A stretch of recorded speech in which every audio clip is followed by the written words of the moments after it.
नमस्कार, आप देख रहे हैं DS4 और मैं हूं आपके साथ विनायक कुमार। देखिए, दिल्ली में विधानसभा के चुनाव होने हैं और ऐसे में राज्यसभा के अंदर अमित शाह का जिस तरह से बयान आया, अंबेडकर अंबेडकर अंबेडकर और सिर्फ अंबेडकर, यानी कि साफ तौर पर विपक्ष उस चीज को लेकर हमलावर है। साफ तौर पर कह रहे हैं कि दिल्ली चुनाव में जिस तरह से ये ठीक पहले भारतीय जनता पार्टी ने अंबेडकर का अपमान किया है, संविधान का अपमान किया है और दलितों का अपमान किया है, ये तमाम लोग उन्हें दिखा देंगे कि आखिर एक वोट की चोट से क्या हो सकता है। अब सर्वेश जी, सबसे पहले एक ही सवाल, अमित शाह के उस बयान को किस तरह देखते हैं? अमित शाह का बयान जिस तरीके की भारतीय जनता पार्टी है, दलित विरोधी उसी तरीके का है। और मैं पहले अपनी बातों की शुरुआत करना चाहूँगा अंबेडकर अंबेडकर अंबेडकर बोल। अमित शाह जी ने जिस तरीके का बयान दिया है, देश की तमाम घर घर में जितने लोग दलितों के लिए सोचते हैं, पूरा जो बहुजन समाज है वो सब नाराज है। भारतीय जनता पार्टी अगर सिर्फ चंद पूंजीपतियों को लेकर आगे बढ़ेगी तो कहाँ चल सकती है। दलितों का इतना सालों का संघर्ष रहा है, बाबा साहब उस संघर्ष के इतने बड़े प्रतीक हैं, सबके आदर्श हैं। बाबा साहब का आपने अपमान कर दिया। आप क्या कह रहे हैं? बाबा साहब का नाम लेना फैशन बन गया है। दिन रात फैशन करने वाले लोगों, बाबा साहब के नाम को भी तुमने फैशन बना दिया। ये बहुत निंदनीय है। मतलब ये बहुत ही बेवकूफ़ी भरी बात है। मतलब जिस देश में रहते हो, बाबा साहब ने क्या क्या दिया है आपको। 75 साल 77 साल की आज़ादी हो गई हमारी, आप 75वें साल का अमृत महोत्सव मना रहे हो उन्हीं बाबा साहब के बनाए हुए संविधान की बदौलत। आप उन बाबा साहब को सदन में आके बोल रहे हो अंबेडकर अंबेडकर अंबेडकर। इतनी बार नाम लोगे तो भगवान आपको स्वर्ग दे देगा। अरे बाबा साहब की बदौलत स्वर्ग ही मिला। लेकिन भारतीय जनता पार्टी तो कह रही है कि हमारे वीडियो को और हमारे भाषण को जो है, ये विपक्ष के जितने भी नेता हैं तोड़ मरोड़ कर और लोगों को गुमराह करने की कोशिश कर रहे हैं। वो उपराष्ट्रपति महोदय से बोलें, जो लाइव टेलीकास्ट चल रहा था कि उसमें क्या तोड़ा मरोड़ा गया है, वो तो साफ साफ बोल रहे हैं कि बाबा साहब का नाम लेना फैशन बन गया है। इतनी बार अगर आप नाम लो तो भगवान आपको स्वर्ग दे देगा। अरे उसमें क्या तोड़ा मरोड़ा गया है? भारतीय जनता पार्टी का असली चेहरा अगर आज उजागर हो गया तो आप कह रहे हैं कि हमारे बयान को तोड़ा मरोड़ा गया है। वो भारतीय जनता पार्टी, जो भारतीय झूठा पार्टी जिसे हम लोग कहते हैं, आम आदमी पार्टी, अरविंद केजरीवाल जी सीधे तौर पे कह रहे हैं, हमारी पार्टी सीधे तौर पे कह रही है कि बाबा साहब का अपमान नहीं चलेगा, आपको माफ़ी मांगनी पड़ेगी। भारतीय जनता पार्टी के आका नरेंद्र मोदी जी को क्यों आके बोलना पड़ा, क्यों ट्वीट करना पड़ा? लेकिन ये भारतीय जनता पार्टी वाले बहुत बेशर्म लोग हैं, बाबा साहब का अपमान भी कर रहे हैं। और भारतीय जनता पार्टी के इनके जो ट्विटर के ट्रोल हैं वो क्या चला रहे हैं, वो हमारे भगवान नहीं है, वो हमारे भगवान नहीं है। अरे पूछ लो जाकर जिनके साथ हज़ारों सालों से भेदभाव हो रहा था, पूछ लो जाकर जिनके साथ से हज़ारों साल से जिनको मैला ढोना पड़ रहा था, पूछ लो जिनके रास्ते अलग अलग थे कि तुम इस रास्ते पे नहीं चल सकते हो, आप पूछ लो उनके लिए बाबा साहब भगवान है कि नहीं है। आप कभी निकल के तो जाओ, आप महलों से निकलो तो। बीजेपी वालों से कहते हैं, ट्विटर पे उनके ट्रोल बैठे हुए हैं कि वो हमारे भगवान नहीं है, वो हमारे भगवान नहीं है। अरे वो पूछ लो क्या एक अलग से सवाल, क्या बाबा साहब अंबेडकर जो है अरविंद केजरीवाल और आम आदमी पार्टी के लिए भगवान है, भगवान मानते हैं? निश्चित रूप से हमारे लिए वो भगवान है। बाबा साहब भगवान ही हैं। इस देश के जो महापुरुष हैं जिन्होंने हमें आज़ादी दिलाई, वो सब हमारे लिए भगवान है, वो सब हमारे लिए आदर्श हैं। उन्हीं की बदौलत आप इस आज़ाद हवा में सांस ले रहे हैं। नहीं तो आप सोच सकते हैं, आप उन अंग्रेज़ों की गुलामी को भूल गए, आप ईस्ट इंडिया कंपनी से लेकर वो सब बातें भूल गए, बंदूक की नोक पे जो शासन होता था भूल गए, इस देश में आपको नमक सत्याग्रह करना पड़ा, भूल गए। आप इस तरीके के संघर्षों को भूल जाएंगे। ये क्या महापुरुष हमारे लिए भगवान से कम है? देखिए, भारतीय जनता पार्टी वाले अंबेडकर, बाबा साहब अंबेडकर को भगवान इसलिए नहीं मानते हैं क्योंकि इनके भगवान नरेंद्र मोदी हैं। वो राम को लेकर आए थे, वो कहते हैं जो राम को ले आए थे वो उनको हम लाएंगे, वो राम को लाए हम उनको लाएंगे, जो राम को लाए थे हम उनको लाएंगे। तो ये खुद अब भगवान से ऊपर मानते हैं, महामानव कहते हैं उनको। तो इनको बाबा साहब में दिक्कत होती है।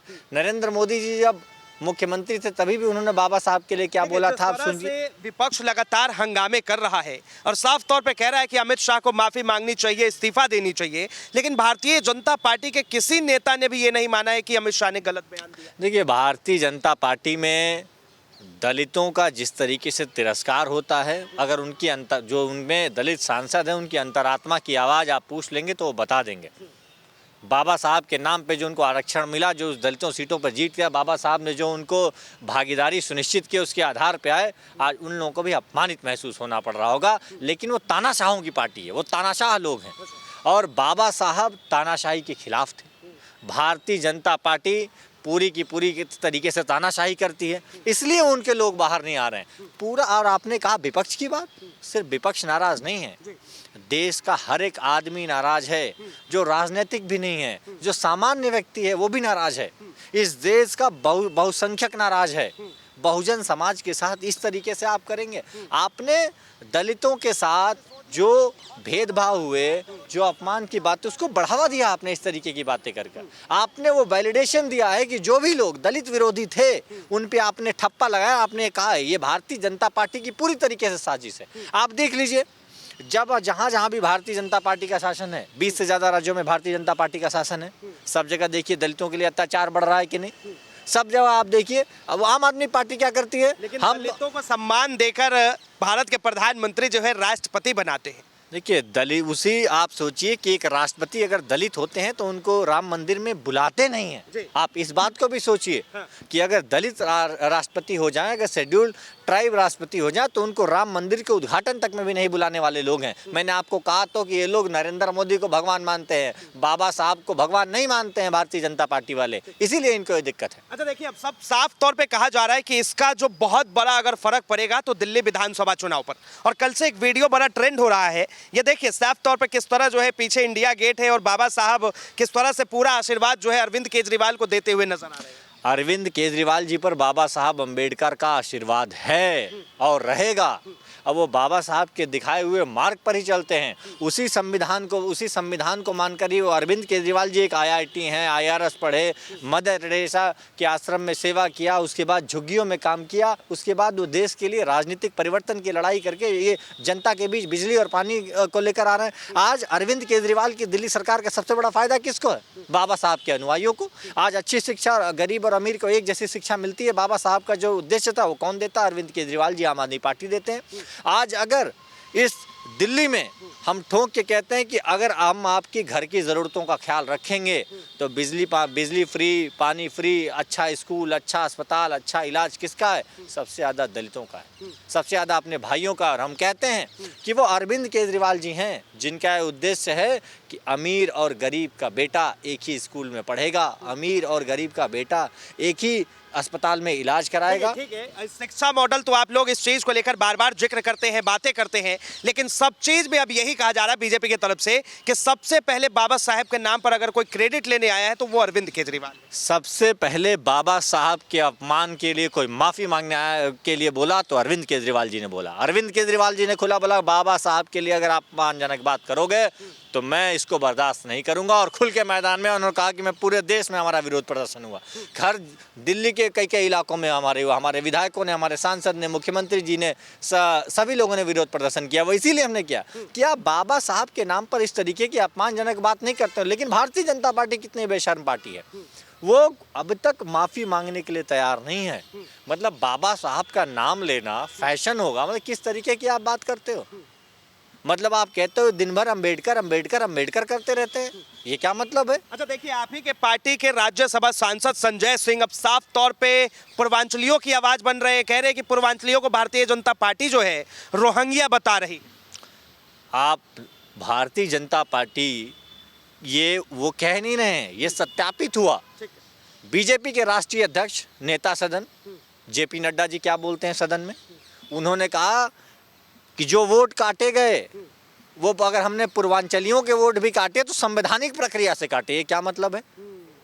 उन्होंने कहा दिल्ली से वोट काटे गए, वो एक तरफ वो कह रहे हैं कि रोहिंग्या दिल्ली में आके बस गए हैं और रोहिंग्या बोल बोल के उन्होंने पूर्वांचलियों का वोट काट दिया। सांसद संजय सिंह जी ने संसद के पटल पर नाम पढ़कर दिखाया, किसी के नाम में राम है, किसी के कोई अंकुर मिश्रा हैं, कोई सीता तिवारी हैं, कोई लक्ष्मण यादव हैं। इस तरीके के लोगों के आपने वोट काट दिए दिल्ली में। 30-40 साल से वो लोग दिल्ली में रह रहे हैं। दिल्ली कि लोग दिल्ली को वो टैक्स देते हैं, दिल्ली के लिए उन्होंने अपनी मेहनत किया है। वो पूर्वांचल के लोग, वो यूपी और बिहार के लोग जो मजदूरी करते हैं, जो जिन्होंने दिल्ली बनाने में मेहनत करी है 30-40 साल से, आप क्योंकि वो अरविंद केजरीवाल को वोट देते हैं इसलिए आपने उनका वोट काट दिया। शाहदरा से एक विधानसभा से 11,000 से ज़्यादा वोट कटे, मेहरौली से 4,000 से ज़्यादा वोट कटे, आर.के. पुरम से 3,800 वोट कटे। आप हर एक विधानसभाओं का डेटा आम आदमी पार्टी ने रिलीज किया है और उसमें अधिकतर लोग कौन है? सब यूपी बिहार के लोग हैं, सब हमारे पूर्वांचल के भाई बहन हैं। आज देखिए आम आदमी पार्टी ने आज एक कैंपेन लॉन्च किया है पूर्वांचल के सम्मान में संजय सिंह मैदान में। सांसद संजय सिंह जी जाएंगे और वो बताएंगे कि देखो आपका वोट भारतीय जनता पार्टी काटना चाहती थी, हम काटने नहीं देंगे, कटेगा नहीं, आप लोग सबके वोट चेक कर लो और आपको आपके साथ आम आदमी पार्टी खड़ी है। ये आपको रोहिंग्या कहते होंगे लेकिन हम आपको दिल्ली की जान कहते हैं, हम आपको दिल्ली के लोग कहते हैं। दिल्ली के दिल में आप हो, दिल्ली को आपने बनाया है, आपके संघर्षों ने बनाया है। पूर्वांचलियों को लेकर इस दिल्ली का बहुत बड़ा संघर्ष का इतिहास रहा है और बिन दुल्हे की बारात वाले स्टाइल से पहले यहाँ पे बहुत तगड़े से हार रही है।